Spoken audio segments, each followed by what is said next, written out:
¿Cómo le va? Muy bien. ¿Lo conoce a Martín Soria? No, en absoluto. Primera impresión de lo que está pasando con una semana sin ministro, un nombramiento de un ministro que no puede asumir sino hasta dentro de un rato.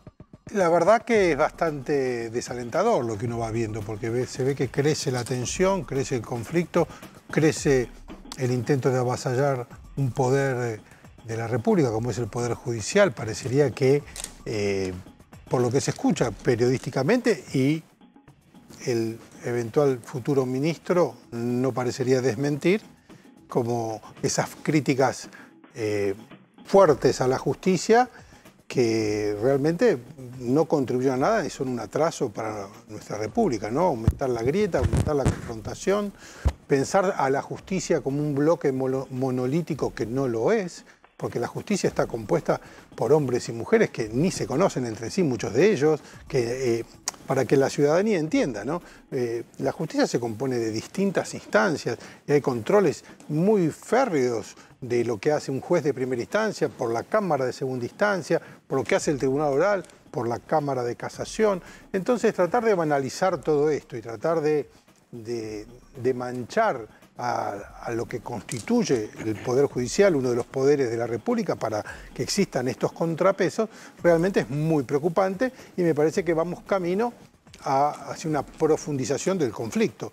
Venimos de una ministro que muchos escuché decir que era moderada y que qué lástima que se fue o qué pena o ahora iba a haber más tensión. La verdad que desde que empezó este gobierno el ataque, los embates contra la justicia fueron terribles, fueron furiosos. No confundirse usted, Lozardo no era una paloma.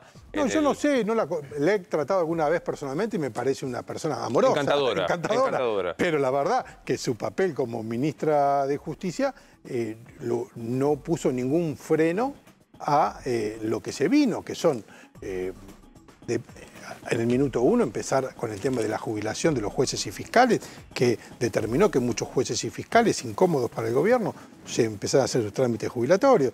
Después la reforma judicial, la reforma de la ley del Ministerio Público, los ataques a los jueces Bruglia, Bertuzzi, Castelli, los ataques al procurador Sosa, al procurador Casal, que ahora parecería que es una de las primeras cosas que habló el futuro ministro. Dijo que el procurador Casal está atornillado en la Procuración General, lo cual es una cuestión que la ciudadanía debería saber, que hay una ley que dice que cuando hay una vacante de procurador general, el procurador más antiguo ante la Corte, que es el doctor Casal, ocupa interinamente ese lugar. Él no está atornillado, está ahí, porque la ley dice que está ahí. Más allá de que es una persona de carrera, más allá que ha hecho todas las instancias del Poder Judicial, más allá de que el propio candidato del presidente, el doctor Rafeca, habló cosas excelentes del doctor Casal, realmente estos ataques lo único que parecería ser que van en una sola dirección, que busca lograr cierta impunidad en los casos de corrupción que van llegando a la Corte, uno de los principales ataques, pasan por la Procuración y a la Casación, los ataques al juez Hornos. ¿Sabe qué? Me quedé pensando, dije cuando dije procurador Sosa, el inconsciente es sabio. Usted hace análisis porque Sosa era el de Santa Cruz, el que lo volaron y con 2 órdenes de la Corte nunca... ¿Siente que hay un intento? Porque me parece que el modelo Santa Cruz es un modelo bien claro. ¿Hay un intento de santacruzizar la justicia nacional? Y realmente yo no sé exactamente qué hay en la mente de las personas que buscan estos cambios tan abruptos y estos ataques al Poder Judicial. Lo que yo sí veo que no hay un respeto por la división de poderes. Y eso no es bueno. No hay un respeto. Lo mismo que esta teoría del lawfare, esto que algunos lo quieren tratar como un tema doctrinario. El lawfare no es un tema de doctrina, ni está. Es a lo sumo una teoría conspirativa. Todo lo que no me gusta es lawfare. Claro. Cuando a mí me persiguieron y me hacían causas por el tema de Báez, también era lawfare. No, yo me defendí y salí airoso porque pude probar que yo no había hecho nada mal. Estas personas que echan mano al lawfare para ensuciar a toda la justicia, no dicen nada de las pruebas que hay. Sí, pero le quiero decir que de estas personas incluimos, obviamente, a Cristina, al presidente Alberto Fernández y hoy a Soria, porque hoy Soria salió a defender la teoría del lawfare y a decir, existe el lawfare, la Corte está desprestigiada, la vicepresidenta necesita la absolución. Digo, Me pareció que si alguien creía que venía alguien tibio... Imaginémonos si los miembros de la Corte dijesen, claro, este presidente está haciendo mal las cosas, ¿por qué no viene otro? Imagínense, claro, o sea, sería un escándalo. Bueno, acá parecería, y ya nos estamos acostumbrando, y eso es lo que me parece grave como sociedad, nos estamos acostumbrando a mancillar la honra, el honor, la trayectoria de jueces y de fiscales que hace años que ejercen su función, que han tenido montones de casos y que han sido probados en su comportamiento a lo largo de años y que posiblemente no se conozcan entre sí y que posiblemente la gran mayoría fueron nombrados justamente por el kirchnerismo. Entonces, es como, me da la sensación que esta nueva agenda que parece que va a tener la justicia, ¿a quién le interesa? ¿A quién le interesa? ¿A qué ciudadano le interesa? Digo, ¿A los papás de Maya le interesa? No. A los que ven que el violador que es condenado por un tribunal oral, bueno, puede irse a la casa, porque hay pandemia, porque todavía no está firme, porque ahora va a revisar la casación, la corte y algo intermedio que piensan crear. Realmente esas son las cosas que preocupan a la sociedad. ¿A quién le interesa? ¿A quién le interesa? ¿A quién le interesa? Yo creo que claramente a un sector de la decisión de esta alianza, digamos, que encabezado por la vicepresidenta de la Nación. Que como están comprometidos en sus causas judiciales y como nunca, por lo menos yo nunca escuché una expresión pública que me explique los bolsos de López, que me explique la Rosadita contando billetes, que me explique la confesión de Jaime, un secretario súper importante, porque ahora los vemos como pobre que está preso, denle una domiciliaria. Pero Jaime era un secretario de Estado muy poderoso y que confesó que fue coimero. Entonces, y Chicone, y todas estas... La cartelización de la obra pública y los enriquecimientos públicos. ¿Por qué no me explican un poco? ¿Por qué no me dicen, no, pero la verdad que en Notesur estaban ocupadas las habitaciones? Estaba no sé quién, denme un nombre, algo. ¿Por qué no nos defendemos, como corresponde, frente al juez, de las pruebas que hay? O, por ejemplo, ahora que el juez Hornos se reunió con Macri, es la novedad.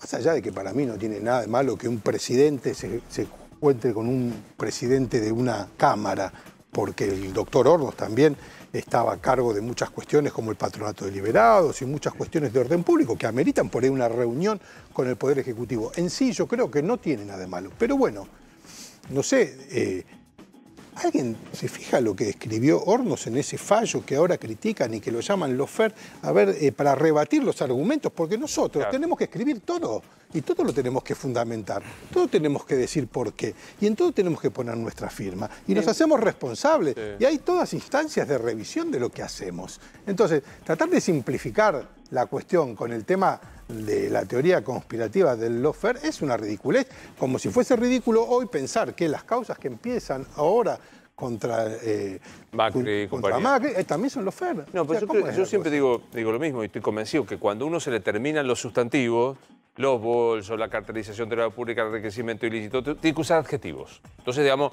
lo magnifica con adjetivos. ¿Cristina y Alberto son iguales a la hora de la mirada de la justicia? No lo sé, a ciencia cierta no lo sé. Por el ejercicio a mí me parece que bueno, el Alberto Fernández, que yo alguna vez traté, que alguna vez conocí, sin ser amigo ni nada, pero he coincidido en alguna cuestión con él, tenía una mirada muy distinta a la que parece avalar ahora. ¿Cómo era y cómo es? ¿Cómo era y cómo es? Y a mí era una persona que daba clases en la Facultad de Derecho, una persona que es hijo de un juez, una persona que moderada, una persona con la cual se podía hablar. Yo compartí con él mi corta experiencia en el Poder Ejecutivo durante el año 2003-2004. Realmente hoy veo estas cosas y veo la gran cantidad y la videoteca enorme que hay de contradicciones. Y bueno, entonces es muy difícil pensar hoy... Videoteca de contradicciones. Y porque realmente del caso Nisman, era uno de los principales atacantes de las cuestiones de corrupción del kirchnerismo, una de las primeras voces que se levantaban. ¿Y cuál cree que es? ¿Aquel o este? Y no estoy en condiciones de saberlo, yo no lo sé, pero bueno, evidentemente por los hechos uno uno es lo que hace, ¿no? Y ahora estamos viendo esto que está pasando y vemos un avasallamiento al Poder Judicial que él bien sabe que es un poder independiente y que los mecanismos de control que ya existen en el Poder Judicial no son los que están ahora esbozando y que esta reforma judicial elefantiásica a un costo enorme, porque no nos gusta cómo está Comodoro Pi, simplemente cuadriplica el problema a un costo enorme para todos los ciudadanos que estoy seguro que no les interesa en absoluto que haya 94 jueces en Comodoro Pi.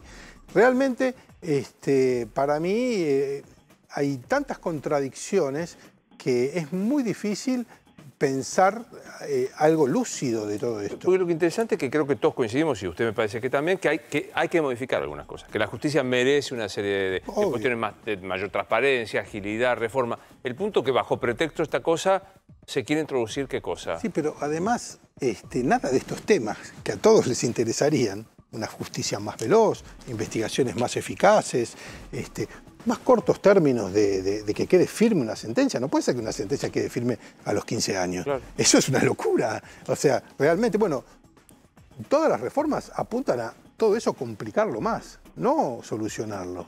Y todo parecería que están buscando la forma de esmerilar a la casación y esmerilar a la Corte, porque ahí son las dos últimas salidas a devoto. Cuando las causas pasan por ahí, ya se va terminando. Me lo traduce para el que, gracias a Dios, no sabe de derecho y es esmerilar. ¿Qué es la Cámara de Casación? ¿Por qué uno trata la quieren correr y a la Corte? ¿Cuál es la idea? Bueno, la Cámara de Casación básicamente es la instancia revisora de las sentencias que dicte un tribunal oral.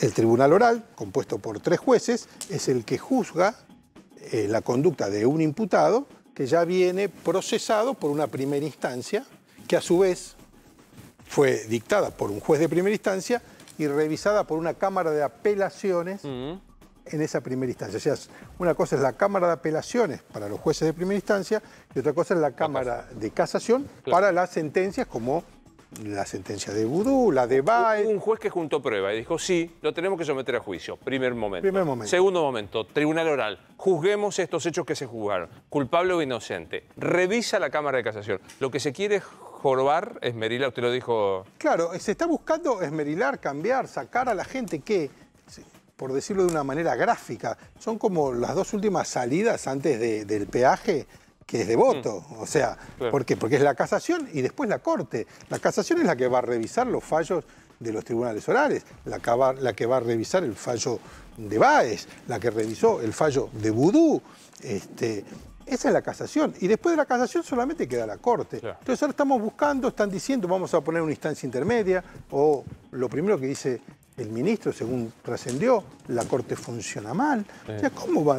A mí me parece algo nunca visto. Es como usted dice, ¿no? Y que yo me permití escribir. Mañana Rosán, el presidente de la Corte, Carlos Rosán, que se levanta y dice, el Poder Ejecutivo funciona mal. Verdad, claro. Lo vuelan por el aire automáticamente. Pero claro, pero vamos muy lejos además, porque el doctor Boyko, que yo no lo conozco y me imagino que habrá dado un brillante... No, Rosanqui. De vuelta.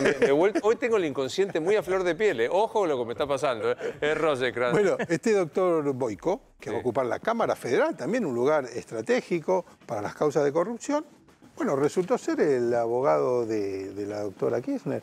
Ahora, ¿qué va a pasar cuando los propios jueces, como ya han sido jueces nombrados por el kirchnerismo, empiecen a fallar también en contra del kirchnerismo en causa de corrupción? ¿Qué va a pasar? También va a ser Lofer. No le quepa la menor duda que va a ser Lofer. Es un insulto a la inteligencia de todos los argentinos. El Lofer es un insulto a la inteligencia. Y para mí sí, realmente, porque es como cuando ya no tengo argumentos para defenderme, no tengo cómo rebatir la prueba, porque me sacaron una foto revoleando bolsos, o porque contando millones de dólares en un lugar, o tengo un funcionario importantísimo que confesó aceptar sobornos, o tengo, no sé, recordemos el caso de Felisa Micheli, no sé, es tan larga la lista, que pensar que todos esos casos fueron obra de una conspiración de jueces y fiscales malditos que querían jorobar a un inocente, realmente es un insulto a la inteligencia de los argentinos. Es porque nadie se pone a mirar y a decir, no, pero esta prueba esta prueba es falsa, o esta prueba está mal, o esto que están diciendo en realidad yo lo contrarresto con esta otra prueba. Eso no pasa. Las monjas no existieron, los bolsos no estaban, Jaime no se arrepintió. Los 31 arrepentidos con el abogado al lado que confesaron, empresarios importantes que confesaron participar en hechos de corrupción. ¿Cómo borramos todo eso? No se puede borrar. Bueno, entonces todos los jueces y todos los fiscales son malos, son... Y tienen una perversidad ideológica. Y sin embargo, yo como fiscal actúo con jueces, algunos que ni les conozco la cara, y a veces estamos de acuerdo, y a veces no, y yo apelo, y voy a la Cámara, y así funciona la justicia, con un montón de contrapesos, que la gente ni se imagina lo difícil, las pruebas que hay que llevar para llevar a un individuo, a un sospechoso, al juicio oral, ¿eh? No, total. Al juicio oral nada más te estoy diciendo. Quiero que mis compañeros pregunten, pero quería hacer una pregunta más personal. ¿Vio esta participación in voce de la vicepresidenta en la causa Dólar Futuro? No la vi, pero conozco lo que pasó, sí. ¿Y digo, porque ahí... Bueno, ahí es lo que vengo diciendo. O sea, ¿en qué momento rebatió las pruebas por las que está ahí? ¿Cuándo hubo una defensa de fondo? Yo no la escuché. Yo no la leí en ningún diario. No la escuché. Lo único que escuché fue un ataque a los camaristas. Un ataque a camaristas que además fueron nombrados durante el gobierno de ella. Pero además, ella sabe muy bien que los camaristas no le pueden decir nada. Porque si no los van a recusar. Pero si yo voy mañana al juzgado y le digo a un juez o a un camarista, usted, doctor Campagnoli, me llaman al orden. Seguro. O no le dirán nada. Porque le llaman al orden que le van a decir al policía...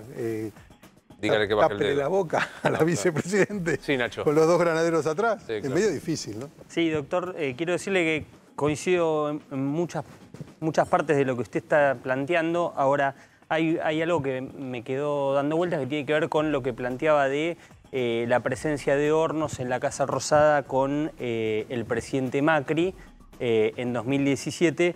Yo le quiero consultar porque fue justamente después de la elección legislativa 2017, fue 48 horas previo a un fallo trascendental, un procesamiento de la entonces expresidenta, hoy vicepresidenta, en una causa clave, un embargo de 10.000 millones de pesos. ¿No cree como especialista del derecho que Hornos debería haber tenido especial cuidado? Digo, si se es honesto, también se tiene que parecer honesto, porque todas estas especulaciones, digo, estaban en el registro de visitas de la Casa Rosada, no es que se hizo a puertas cerradas, pero digo, ¿no debería haber tenido una actitud de protegerse Hornos sabiendo que iba a tener luego que emitir un fallo tan importante? Mire, yo la verdad que no puedo estar en la mente de Hornos y no sé qué haría yo en un caso similar. Ahora, la conjetura de que un presidente de la Cámara de Casación se juntó con el presidente de la República a hablar del procesamiento de Cristina es una conjetura. No sabemos de qué hablaron. Nadie dijo de qué hablaron. ¿Pueden haber hablado de otra cosa? Y es posible. ¿Registraron la entrada de Hornos? Sí.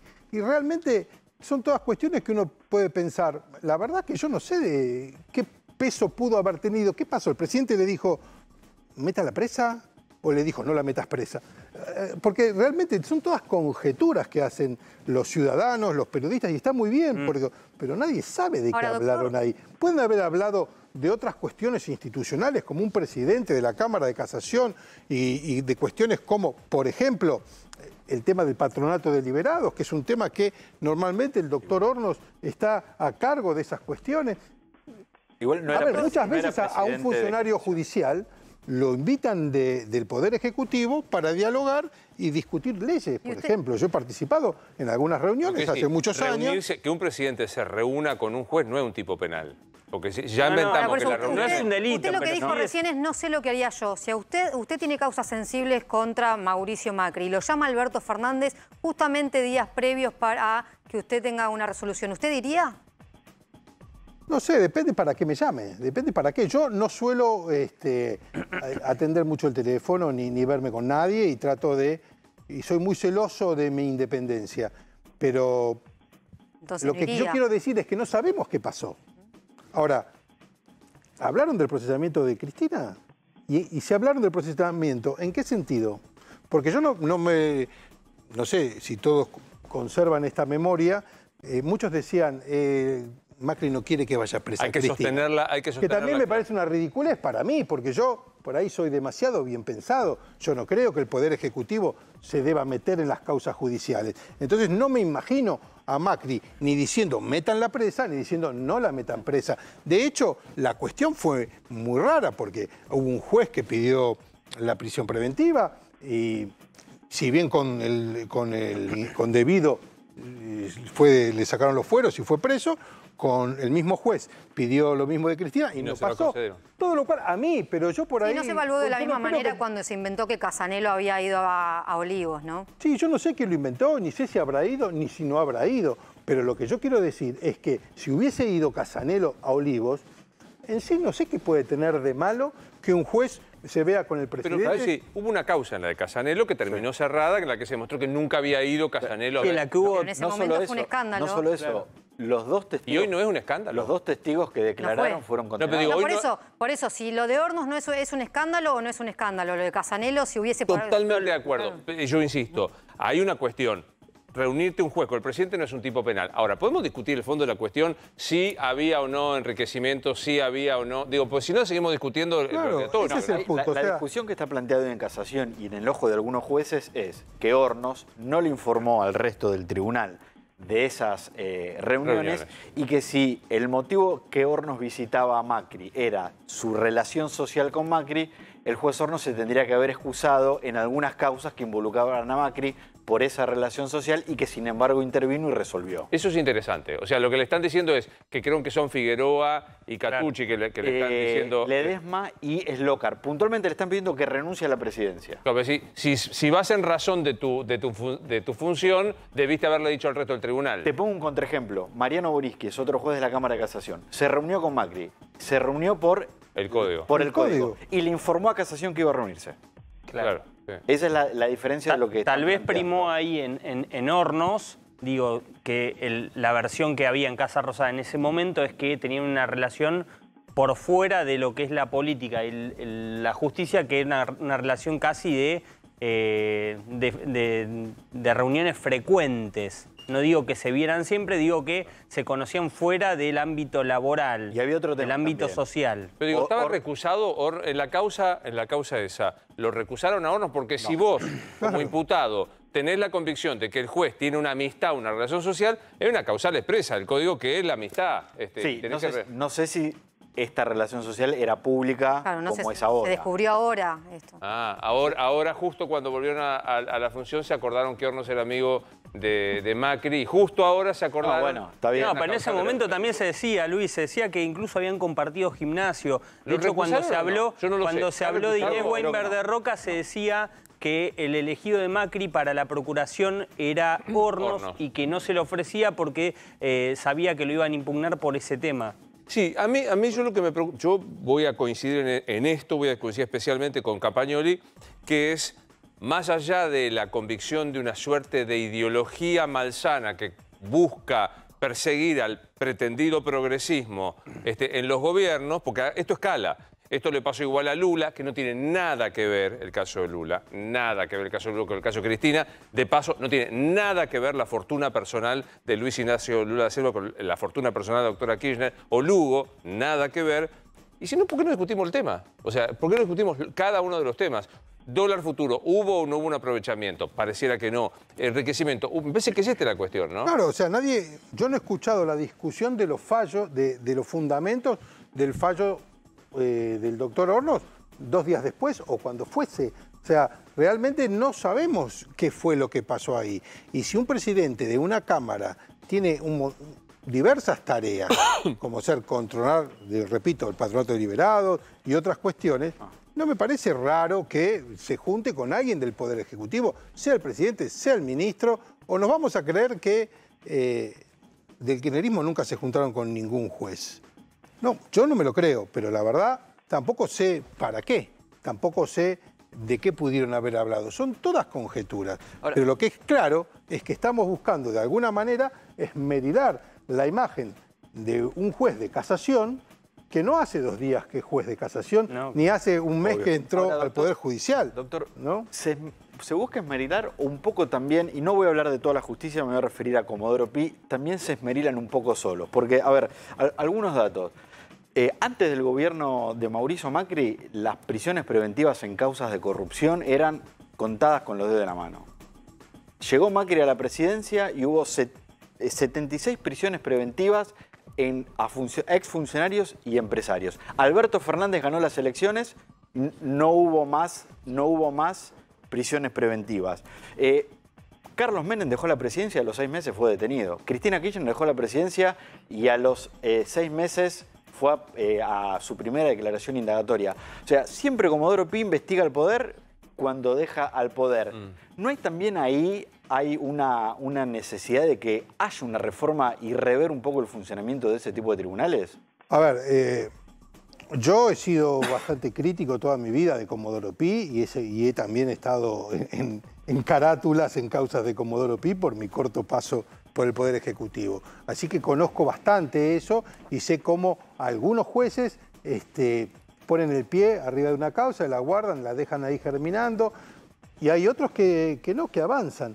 ¿Qué pasó con esto de las prisiones preventivas? Las prisiones preventivas no son una novedad en la justicia. En la justicia se dictan prisiones preventivas desde que yo entré a tribunales de territorio. Claro. O sea, sí, la verdad es que no es ningún escándalo. Lo que cambió, hay un elemento que cambió que es el desencadenante para mí, que fue la implementación de la llamada ley del arrepentido.